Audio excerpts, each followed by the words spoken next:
Hello. Hi. Radhe Radhe. Good morning all of student. कैसे हो आप सभी मेरे प्यारे विद्यार्थियों। हमारी राजस्थान आरबीएससी से संबंधित जो क्लासेस चल रही हैं उसके अंतर्गत आज राजस्थान अध्ययन कक्षा 6 अध्याय 6 राजस्थान का भौतिक स्वरूप पढ़ने वाले हैं, जो कि कक्षा 6 से संबंधित है, जो आपके लिए REET RPSC first grade second grade all RPSC competition exam के लिए बहुत ही इंपॉर्टेंट क्लास होने वाली है। राजस्थान का भौतिक स्वरूप। देखिए, पहला क्वेश्चन है भू रचना संरचना के आधार पर राजस्थान को कितने भौतिक भागों में बांटा गया है। जैसा कि आप सभी जानते हैं कि कक्षा 6 के स्तर की क्लास है, इसको फिर फ्री ये क्वेश्चन पूछे जा सकते हैं कि कितनी भू संरचना कितने भौतिक प्रदेशों में बांटा गया है राजस्थान को, 4, 5, 6 या 7। तो आपको पता ही है मेरे प्यारे विद्यार्थियों, बहुत ही ईजी क्वेश्चन है ये। इसमें आपको कोई भी समस्या नहीं होनी चाहिए। तो 4 भौतिक प्रदेशों में बांटा गया है राजस्थान को। पहला वाला ऑप्शन यहाँ पर राइट रहेगा। पश्चिमी मरुस्थलीय प्रदेश, पश्चिमी मरुस्थल,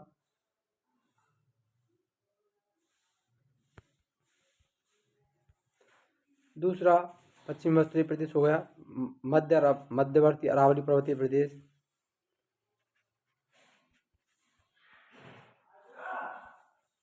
अरावली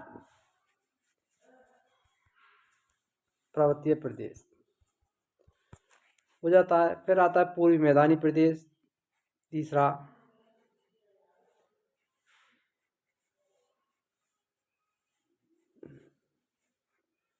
पूर्वी मैदान। और चौथा आता है,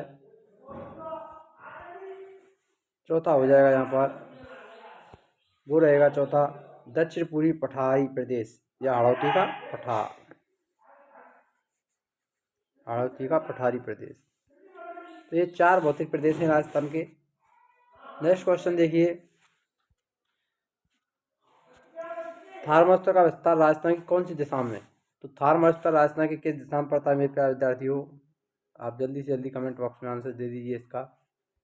देखिए, हमारा राजस्थान है उत्तर दक्षिण पूरब पश्चिम। तो हमारा थार का मरुस्थल इस दिशा में पड़ता है। ये थार का मरुस्थल है पश्चिमी। तो कौन सी दिशा हो जाती है, ये पश्चिमी भाग हो जाता है राजस्थान का। चौथा वाला अपने यहाँ पर राइट रहेगा आप सभी के लिए। थार मरुस्थल का राज्य के कितने प्रतिशत भाग पर फैला हुआ है, यानी परसेंटेज पूछा गया है, थार मरुस्थल कितने % भाग पर है राजस्थान के। तो बात करें 61%, 65%, 63% या 64%। जल्दी से जल्दी कमेंट में आंसर दे दीजिए इसका राइट आंसर क्या होने वाला है मेरे प्यारे विद्यार्थियों। तो देखिए, राजस्थान का जो थार मरुस्थल है वो कितने % भाग पर फैला हुआ है मेरे प्यारे विद्यार्थियों। तो देखिए, इसका जो राइट आंसर आपको पता ही होगा कि राजस्थान के लगभग कितने % भाग पर है, 61% भाग पर थार का मरुस्थल फैला हुआ है। पहला वाला ऑप्शन यहाँ पर राइट हो जाएगा। अगर नवीनतम जिलों के आंकड़ों के अभी दिए नहीं गए हैं, लेकिन अगर माने तो इससे पूछा जाता है राजस्थान का पश्चिमी जो भाग है कितने जिलों में फैला हुआ है पश्चिम थार का मरुस्थल, तो वो 12 जिलों में फैला हुआ है। 12 जिले थे, लेकिन अब इन जिलों की संख्या यहाँ पर बढ़ जाएगी आप सभी के लिए, क्योंकि जो नवीनतम जिले बने उनको भी इसमें किस प्रकार से शामिल किया जाता है, कौन हटाया जाता है, जरा ये अभी आंकड़े जारी नहीं किए गए हैं।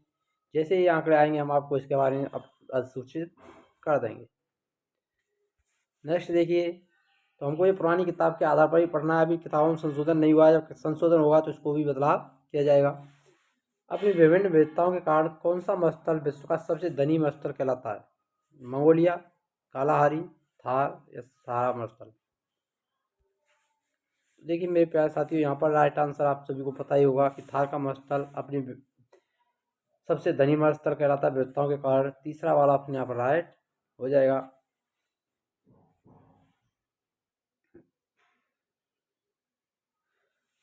मरुस्थल में रेत के टीले पाए जाते हैं जो हवा के साथ अपना स्थान बदलते हैं। इन रेत के टीलों को स्थानीय भाषा में किस नाम से जाना जाता है, दोहरे, बियड़, घेरा या बावड़ी। तो देखिए, यहाँ पर जो राइट आंसर रहेगा आप सभी को पता है, रेत के टीलों को क्या कहा जाता है मरुस्थल में, दोहरे कहा जाता है स्थानीय भाषा में। पहला वाला ऑप्शन यहाँ पर राइट हो जाएगा। आगे देखिए नेक्स्ट क्वेश्चन, निम्न में से धरातलीय विशेषताओं के आधार पर थार मरुस्थल को विभक्त किया गया है। यानी थार का जो मरुस्थल है उसको कितने भागों में बांटा गया है। अब बात हो रही है थार के मरुस्थल, राजस्थान संपूर्ण जो भाग है वो कितने भौतिक प्रदेशों में बटा है, 4 में बटा है।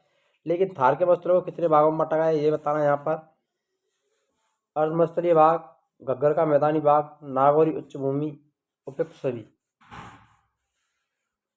तो देखिए मेरे प्यारे विद्यार्थियों, जो थार का मरुस्थल है उसको भी इसी प्रकार से विभाजित किया गया है। तो अर्धमरुस्थलीय भाग में भी बांटा गया है, घग्गर के मैदानी भाग में, नागौरी उच्च भूमि में। तो यहाँ पर चौथा वाला ऑप्शन आपके लिए राइट हो जाएगा, उपयुक्त सभी यहाँ पर राइट होगा। थार के मरुस्थल को दर्शनीय विशेषताओं के आधार पर मरुभूमि, घग्गर का मैदानी भाग, अर्ध शुष्क भाग और नागौरी उच्च भूमि अंतः प्रवाही प्रदेशों में बांटा गया है। तो कुल 5 भागों में इसका विभाजन किया गया है। ये 3 तो आपके लिए यहाँ पर दिए ही गए हैं, साथ ही साथ मरुभूमि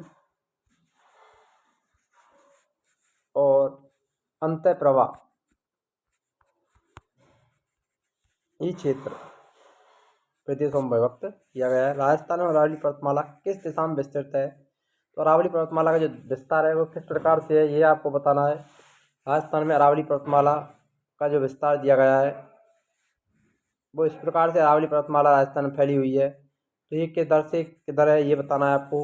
उत्तर पूर्व से दक्षिण पश्चिम की ओर है, दक्षिण पश्चिम से उत्तर पूर्व की ओर है, उत्तर पूर्व से उत्तर पश्चिम है, उत्तर पूर्व से दक्षिण पूर्व है। तो देखिए गुजरात के खेड़ ब्रह्मा नामक स्थल से, गुजरात का खेड़ ब्रह्मा नामक स्थान है, खेतड़ी सिगाना तक लंबवत रूप में राजस्थान में फैली हुई है। वैसे ये दिल्ली तक जाती है। कहाँ तक जाती है? दिल्ली तक। तो दिल्ली तक ये अरावली पर्वतमाला फैली हुई है। तो राजस्थान के अलावा मध्य में होकर के ये गुजरती है। तो इसका जो विस्तार होगा वो किधर से किधर की ओर होगा, आपको अंदाजा लग गया होगा कौन सी दिशा से किधर की तरफ फैली हुई है। आपको पता चल गया हो यहाँ से और इधर इस प्रकार से फैली हुई है। तो ये कौन सी दिशा है मेरे प्यारे विद्यार्थियों? दक्षिण पश्चिम। कौन सी दिशा पड़ती है? दक्षिण और पश्चिम के मध्य से प्रारंभ होती है और उत्तर और पूर्व तक चली जाती है। तो दूसरा वाला ऑप्शन यहाँ पर आपके लिए राइट रहेगा।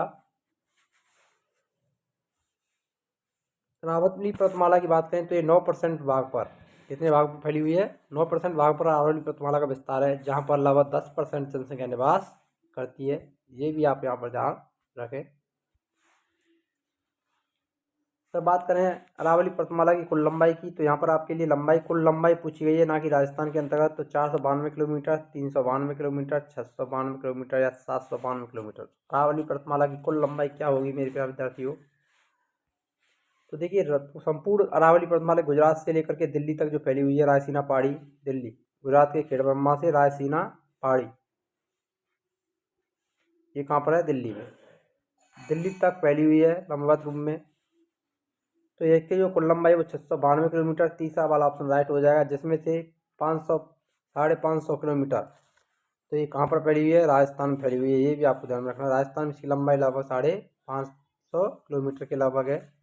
ये आपको ध्यान में रखना है, बहुत ही इंपॉर्टेंट है। ये पूछी जाती है राजस्थान में अरावली पर्वतमाला की लंबाई कितनी है? तो 550 किलोमीटर और कुल लंबाई 692 किलोमीटर है। विश्व के सबसे प्राचीन पर्वतमाला से एक राजस्थान में विस्तृत है, यानी विश्व की जो प्राचीनतम पर्वतमाला है उनमें से राजस्थान में स्थित पर्वतमाला का नाम क्या है? विंध्याचल पर्वतमाला, अरावली पर्वतमाला, एटलस पर्वतमाला या हिमालय पर्वतमाला?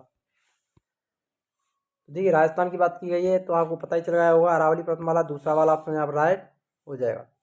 विंध्याचल जो पर्वतमाला है वो एमपी में स्थित है। अरावली पर्वतमाला राजस्थान में। एटलस पर्वत जो श्रृंखला है वो कहाँ पर स्थित है कृपया विद्यार्थियों? अमेरिका में स्थित है। और साथ ही साथ हिमालय पर्वतमाला भारत में स्थित है। तो यहाँ पर अरावली पर्वतमाला ही यहाँ पर दूसरा आंसर रहेगा। ध्यान में रखना है कौन सी रायसीना पहाड़ी तक दिल्ली तक विस्तृत है। ध्यान में रखना गुजरात के खेड़ ब्रह्मा से अरावली पर्वतमाला, और राजस्थान की विस्तृत पर्वतमाला मानी जाती है। राजस्थान में अरावली पर्वतमाला की सबसे ऊंची पर्वत चोटी कौन सी है? तो ऊंची सबसे ऊंची चोटी का नाम बताना है आपको। यहाँ पर कौन सी पर्वतमाला है सबसे ऊंची चोटी? भावाई, हो, गुरु शिखर या दिलवाड़ा? तो राजस्थान की सबसे जो ऊंची चोटी है मेरे प्यारे विद्यार्थियों, जल्दी से जल्दी कमेंट कर दीजिए कौन सी है। तो वो हो जाएगी आपके लिए यहाँ पर गुरु शिखर, राजस्थान की सबसे ऊंची पर्वतमाला है। तीसरा ऑप्शन यहाँ पर राइट रहेगा, जिसकी ऊंचाई 1722 किलोमीटर, कितनी बताई गई है? 1722 किलोमीटर है। 1722 किलोमीटर नहीं, 1722 मीटर। अगर इसमें एक चीज़ और, 5 मीटर का यहाँ मंदिर बना हुआ है, उसके ऊपर एक झंडा लगा हुआ है, उसको जोड़ करके इसे 1725 भी मिलती है देखने को, लेकिन वास्तविक जो ऊंचाई है वो 1722 ही मिलती है। ये आपको यहाँ पर ध्यान में रखना है। दूसरी पर्वत चोटी की बात करें तो शेर, ये गुरु शिखर कहाँ पर है? सीकर में, सिरोही में स्थित है। ये भी आपको ध्यान में रखना है, सिरोही। फिर आती है शेर। शेर पर्वत श्रृंखला है जिसकी ऊंचाई 1597 मीटर। कितनी है? 1597 मीटर है शेर, दूसरी पर्वत ऊंची चोटी है। फिर दिलवाड़ा, तीसरी ऊंची चोटी जो 1442 किलोमीटर है। ये भी सिरोही में है। शेर, गुरु शिखर, शेर, दिलवाड़ा, ये सभी कहाँ पर है? सिरोही में स्थित हैं। फिर आती है अचलगढ़, ये भी सिरोही में स्थित है। इसकी ऊंचाई 1380 मीटर है। कितनी है? 1380 मीटर। इसके अलावा जरगा की जो पहाड़ियाँ हैं ये उदयपुर में स्थित हैं। कहाँ पर स्थित हैं जरगा की पहाड़ियाँ? उदयपुर, 1431 मीटर ऊंची। और आबू की जो पहाड़ी है वो भी 1295 मीटर है ऊंची है। तो ये आपको यहाँ पर आप सभी को ध्यान में रखना है, बहुत ही इंपॉर्टेंट पहाड़ियाँ हैं। इन सभी के यहाँ से क्वेश्चन पूछे जाते हैं, इसीलिए हमने सभी की लंबाई चौड़ाई बता दी है। ऊंचाई के अनुसार इनका क्रम भी पूछा जाता है। तो देखिए नेक्स्ट क्वेश्चन को देखते हैं।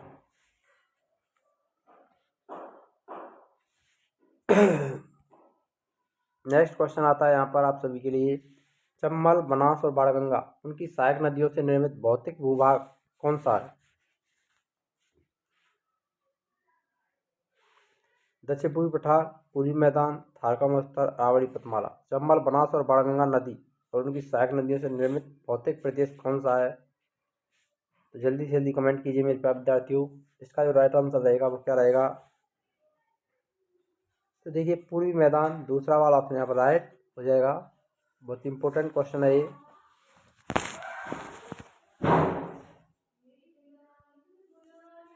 नेक्स्ट क्वेश्चन देखिए, अरावली पथमाला संबंधी सही कथन को पहचाने। अरावली राजस्थान को दो भागों में बांटती है, पूर्वी राजस्थान और पश्चिमी राजस्थान। ये सही है। यहाँ पर अरावली मानसून को रोककर पूर्वी दक्षिण पूर्व का दक्षिणी राजस्थान में वर्षा करती है।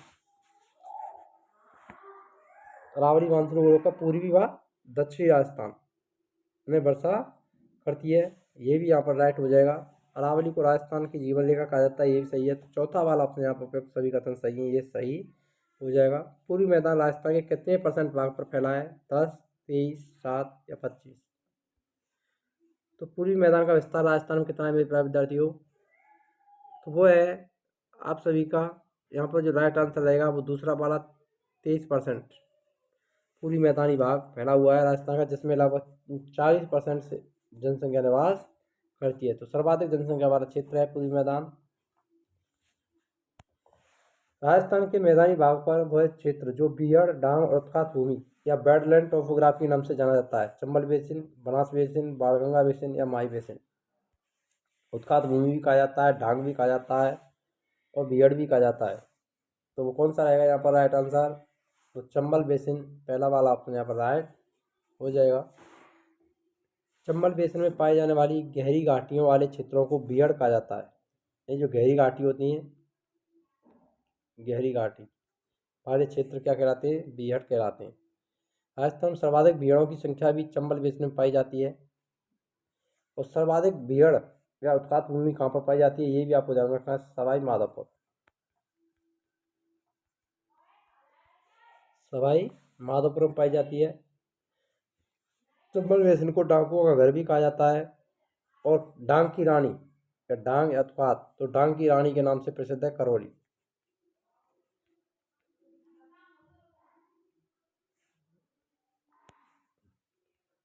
डांग की रानी किसको कहा जाता है? करौली को कहा जाता है। ये भी आपको ध्यान में रखना है कि नेक्स्ट क्वेश्चन, राजस्थान के दक्षिणी भाग में बांसवाड़ा और प्रतापगढ़ के मध्य का भाग क्या कहलाता है? नदी बेसिन, भांगड़, दक्षिणी मैदान, छप्पन का मैदान। बांसवाड़ा और प्रतापगढ़ के मध्य का जो भाग है उसको क्या कहा जाता है मेरे प्यारे विद्यार्थियों? तो उसको क्या नाम दिया गया है? जल्दी से जल्दी कमेंट में आंसर दीजिए। तो छप्पन के मैदान के नाम से उसको जाना जाता है। चौथा वाला ऑप्शन यहाँ पर राइट हो जाएगा। छप्पन का मैदान बांसवाड़ा और प्रतापगढ़ के मध्य स्थित है। चौथा वाला ऑप्शन यहाँ पर राइट हो जाएगा। बहुत ही इंपॉर्टेंट क्वेश्चन था ये, कई बार एग्जाम में पूछा गया है, रिपीट करके इसको और बार बार रिपीट भी होता रहता है। आगे देखिए, राजस्थान के बांसवाड़ा प्रतापगढ़ में जो कि माही नदी है, कौन सी है, माही नदी, और उसकी सहायक नदियों द्वारा जो कुछ मैदानी भाग निर्मित हुआ है उसको माही मैदान के नाम से जाना जाता है। यहाँ 56 गाँव का जो समूह है और 56 नदी नालों का जो निर्मित समूह है, उसी कारण इसको 56 के मैदान के नाम से जाना जाता है। ये भी आपको ध्यान में रखना है। 56 नदी नालों या 56 गाँव के समूह के कारण माही नदी का आसपास का क्षेत्र 56 का मैदान कहलाता है। राज्य का दक्षिण पूर्वी भाग किस नाम से जाना जाता है? तो राज्य के दक्षिण पूर्वी भाग को किस नाम से जानते हैं? मालवा का पठार, उड़िया का पठार, मेसा का पठार या हाड़ौती का पठार? तो जल्दी जल्दी कमेंट कीजिए। दक्षिण पूर्वी जो भाग है राजस्थान का,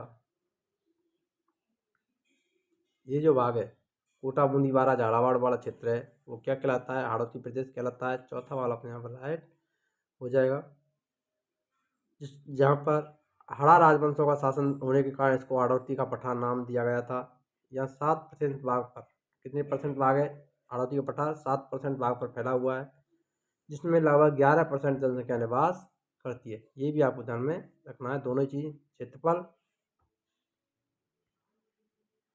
7%, जनसंख्या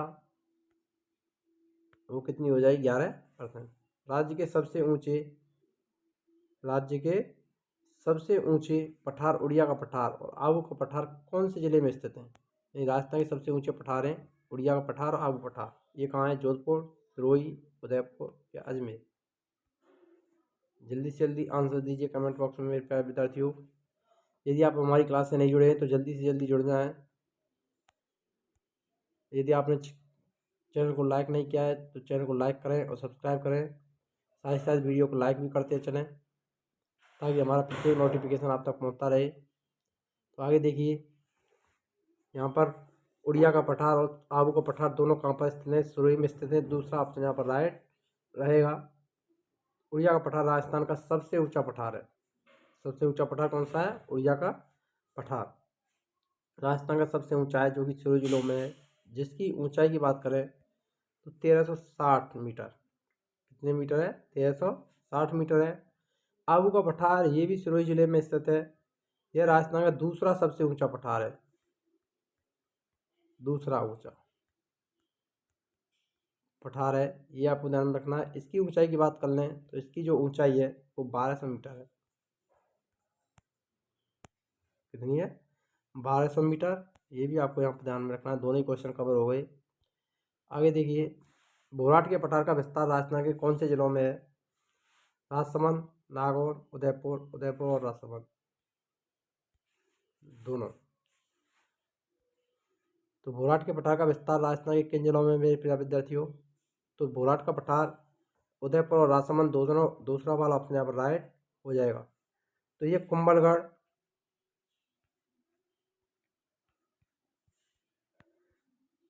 गढ़ और गोगंदा, कुंभलगढ़ और गोगंदा के बीच उदयपुर के उत्तर पश्चिम में स्थित है।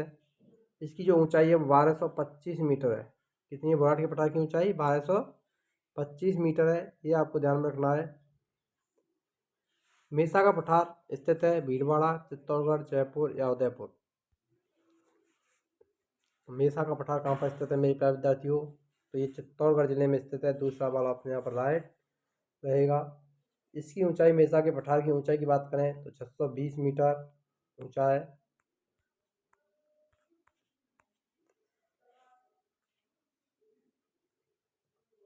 जिस पर चित्तौड़ का किला बना हुआ है।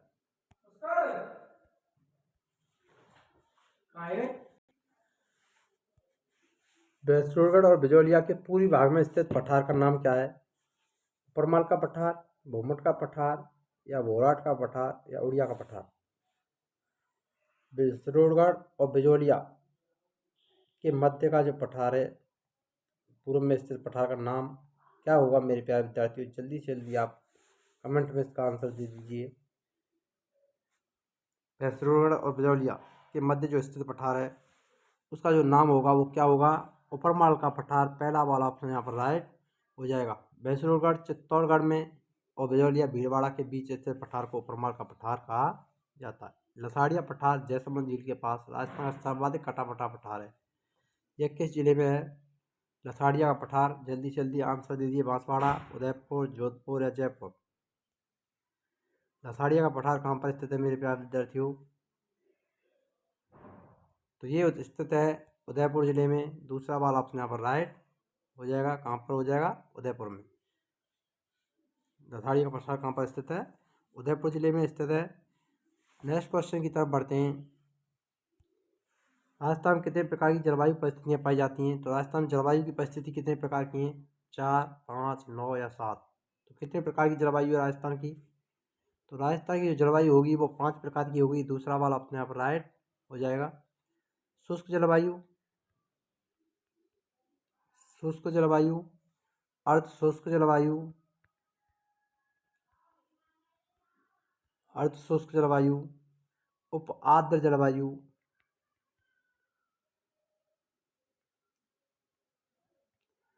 उप आर्द्र जलवायु, आर्द्र जलवायु और अति आर्द्र जलवायु।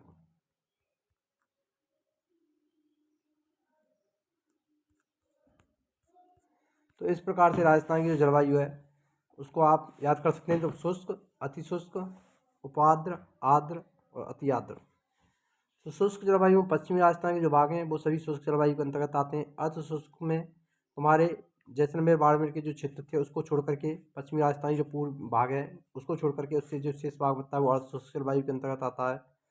उपाद्र जलवायु के अंतर्गत अरावली पर्वतमाला का जो प्रदेश है और हाड़ौती का पठार जो भाग है वो तुम्हारा अति आर्द्र जलवायु के प्रदेश के अंतर्गत आता है। और आर्द्र जलवायु में पूरी जो मैदानी भाग है वो आर्द्र जलवायु प्रदेश के अंतर्गत आते हैं। नेक्स्ट क्वेश्चन, कांकड़वाड़ी का पठार स्थित है। तो ये कहाँ स्थित है? अलवर, उदयपुर, जालौर या भीलवाड़ा। कांकड़वाड़ी या क्रास्का का पठार, कांकड़वाड़ी का पठार या क्रास्का का पठार ये कहाँ स्थित है? अलवर जिले में स्थित है। पहला वाला ऑप्शन यहाँ पर राइट हो जाएगा।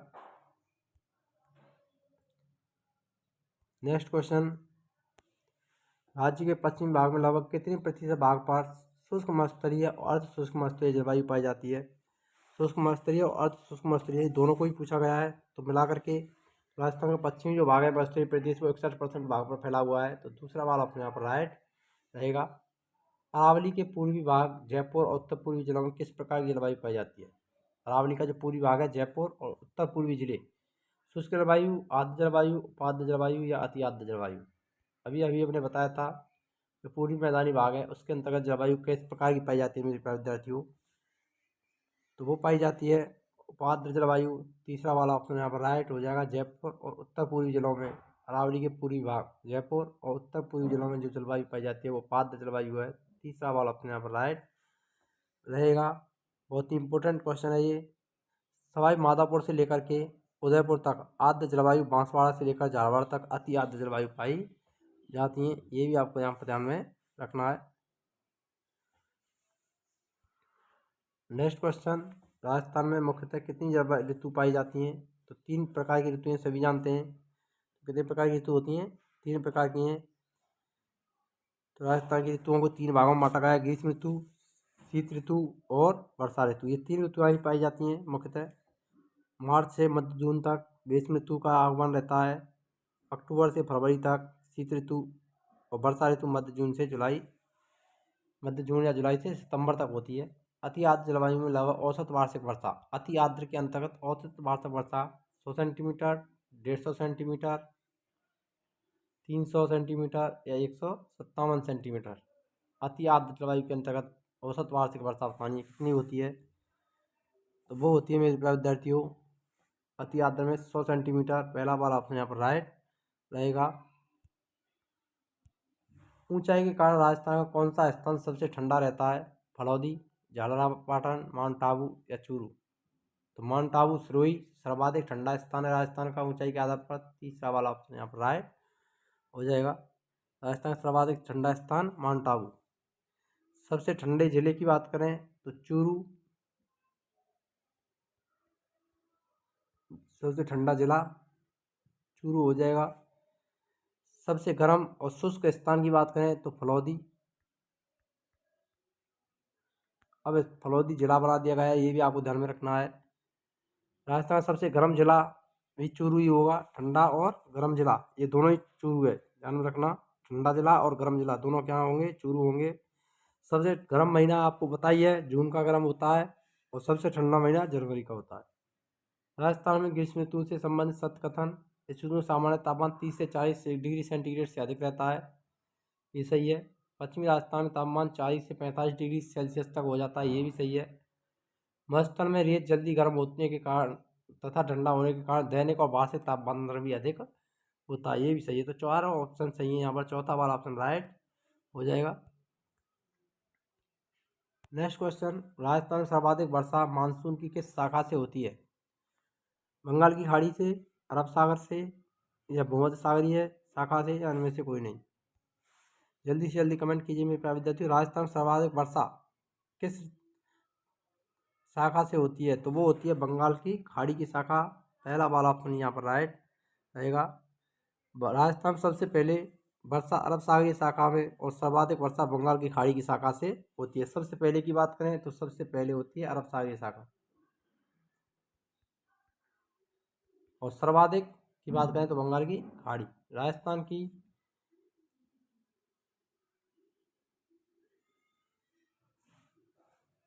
90 से 95% वर्षा किस ऋतु में होती है? तो 90 से 95% जो वर्षा होती है वो कौन सी ऋतु है? तो वर्षा ऋतु। सर्वाधिक वर्षा होती है, दूसरा वाले ही ऑप्शन यहाँ पर राइट रहेगा। तो राजस्थान में सर्वाधिक वर्षा कौन सी शाखा से होती है? अधिकांश वर्षा बंगाल की खाड़ी की शाखा से ही होती है। राजस्थान की बात करें तो औसत वार्षिक वर्षा, नहीं, वार्षिक वर्षा का औसत कितना है राजस्थान में, ये भी आप यहाँ की यहीं देख लीजिए। तो राजस्थान में औसत वार्षिक जो वर्षा है, वर्षा का वार्षिक औसत कितना होता है? तो वो होता है मेरे प्यारे विद्यार्थियों 57.51%। राजस्थान में औसत वार्षिक वर्षा होती है। राजस्थान का सबसे आर्द्र जिला कौन सा है? जोधपुर, झालावाड़, चूरू, या जैसलमेर? आर्द्र जिले की बात की, सबसे आर्द्र जिला कौन सा होगा यहाँ पर, ये बताना है। जल्दी से जल्दी कमेंट बॉक्स में आंसर दे दीजिए। तो आर्द्र जिला यहाँ पर रहेगा झालावाड़, सबसे आर्द्र जिला है। दूसरा वाला ऑप्शन यहाँ पर राइट हो जाएगा। अधिक आर्द्र जिला झालावाड़। और न्यूनतम न्यूनतम आर्द्र जिले की बात करें तो न्यूनतम आर्द्र जिला तो वो कौन सा हो जाएगा? जैसलमेर हो जाएगा। ये भी आपको यहाँ पर याद में रखना है। और सर्वाधिक आर्द्रता की बात करें तो माउंट आबू में पाई जाती है, और न्यूनतम आर्द्रता वाला स्थान हमने पढ़ लिया फलौदी।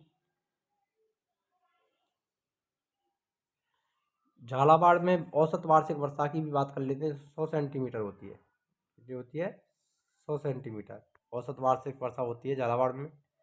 माउंट आबू में सर्वाधिक औसत वर्षा होती है 150 सेंटीमीटर, ये भी आपको ध्यान में रखना है। और सबसे कम औसत वर्षा 10% जैसलमेर, ये भी आपको याद में रखना है। यहाँ पर सबसे कम वर्षा कहाँ पर होती है? जैसलमेर में होती है। अरब सागरीय मानसून शाखा से राजस्थान के किस भाग में अधिक वर्षा होती है? तो कौन सा भाग है जो सर्वाधिक वर्षा प्राप्त करता है राजस्थान का? तो दक्षिणी राजस्थान, उत्तरी राजस्थान, पूर्वी राजस्थान, या पश्चिमी राजस्थान? तो यहाँ पर चौथा वाला ऑप्शन दक्षिणी राजस्थान में सर्वाधिक वर्षा होती है। चौथा वाला ऑप्शन यहाँ पर राइट हो जाएगा। राजस्थान में सबसे पहले अरब सागरीय मानसून सर्वप्रथम कहाँ प्रवेश करता है?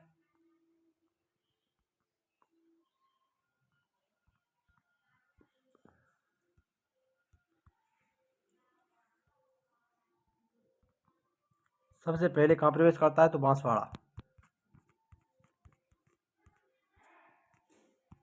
में राजस्थान में सबसे पहले अरब सागरीय मानसून प्रवेश करता है।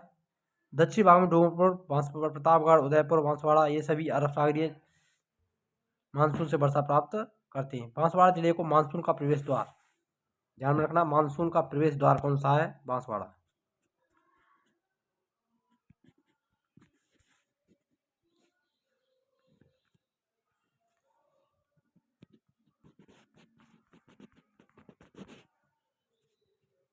प्रवेश द्वार बांसवाड़ा को ही कहा जाता है। नेक्स्ट क्वेश्चन देखिए, राजस्थान में सबसे कम वार्षिक वर्षा का औसत किस जिले में है? सबसे कम वार्षिक वर्षा का औसत अभी अभी पढ़ा था, तो जैसलमेर पता चल गया होगा। 10% औसत वार्षिक वर्षा होती है जैसलमेर जिले में। तीसरा वाला ऑप्शन यहाँ पर राइट हो जाएगा। जब उपजाऊ भूमि बंजर रेतीली में परिवर्तित हो जाती है तो उसकी जगह को क्या कहा जाता है? ध्रुवीकरण, वनीकरण, मत्स्यीकरण या चट्टानीकरण?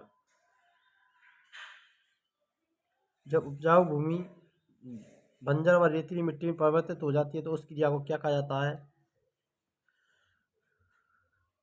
तो उसको कहा जाता है मेरे प्यारे विद्यार्थियों मरुस्थलीकरण।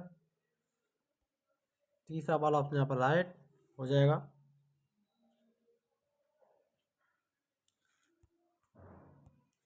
राजस्थान मावट का संबंध किससे होता है? राजस्थान में शीतकालीन जो वर्षा होती है उसको मावट कहा जाता है।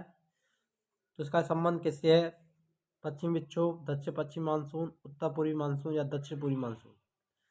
तो पहला वाला ऑप्शन राइट रहेगा। पश्चिम विक्षोभ का संबंध शीतकालीन जो वर्षा होती है, पश्चिम विक्षोभ यह भूमध्य सागर से उठने वाले उत्तर पश्चिम चक्रवातों से होने वाली वर्षा को मावट कहा जाता है, जिसे गोल्डन ड्रॉप्स के नाम से भी जाना जाता है। ये शीतकाल में वर्षा होती है। ये रबी के फसल के लिए भी बहुत ही लाभदायक होती है।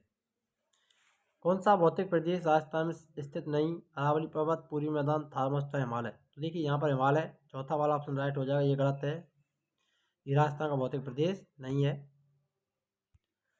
जल या पवन द्वारा कटाव का मृदा का कटाव होना कहलाता है?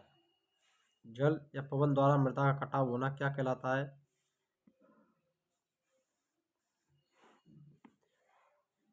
तो इसको क्या कहा जाएगा? अपरदन, अपचय, रेगिस्तान का मार्च या ध्रुवीकरण? तो अपरदन कहा जाएगा। पहला वाला ऑप्शन राइट हो जाएगा। यहाँ पर रेगिस्तान का मार्च कहलाता है रेगिस्तान का आगे बढ़ना, यानी रेगिस्तान का विस्तार होना, रेगिस्तान का मार्च कहलाता है। राजस्थान में ग्रीष्म ऋतु में चलने वाली धूल भरी हवाएं क्या कहलाती हैं? तो धूल भरी और तीव्र चलने वाली हवाएं उनको मावट कहते हैं, लू कहते हैं, भूवल्या कहते हैं या भवंडर? तो मावट शीतकालीन वर्षा है, तो यहाँ पर दूसरा वाला ऑप्शन राइट रहेगा। लू, जो तीव्र हवाएं चलती हैं राजस्थान में उसको लू कहा जाता है। नेक्स्ट क्वेश्चन, अरावली पर्वत की सबसे अधिक ऊंचाई कौन से जिले में है? अरावली पर्वतमाला की सबसे अधिक ऊंचाई की बात की गई है, तो सबसे ऊंची चोटियां सिरोही जिले में पाई जाती हैं, तो सिरोही यहाँ पर दूसरा वाला ऑप्शन राइट हो जाएगा। यहीं पर सबसे ज़्यादा ऊंचाई है अरावली पर्वतमाला की। मुख्यतः राजस्थान में मरुस्थलीकरण का मुख्य कारण है अनियंत्रित खनन, जनसंख्या में कमी, वर्षा की न्यूनता, अत्यधिक वृक्षारोपण? तो देखिए अनियंत्रित खनन, जनसंख्या में कमी, यानी मरुस्थलीकरण का मुख्य कारण वर्षा की न्यूनता है। राजस्थान वर्षा का कम होना मरुस्थलीकरण का विस्तार होने का कारण है। तीसरा वाला ऑप्शन यहाँ पर राइट हो जाएगा। बहुत ही इंपॉर्टेंट क्वेश्चन थे ये आप सभी के लिए। अगर वीडियो अच्छी लगी तो वीडियो को लाइक करें, शेयर करें और कमेंट करें, और अधिक से अधिक लोगों को हमारी इस क्लासेस से जोड़ें जो नेशनल टेस्ट सीरीज चल रही है। मिलते हैं नेक्स्ट वीडियो में, तब तक के लिए जय हिंद, राधे राधे।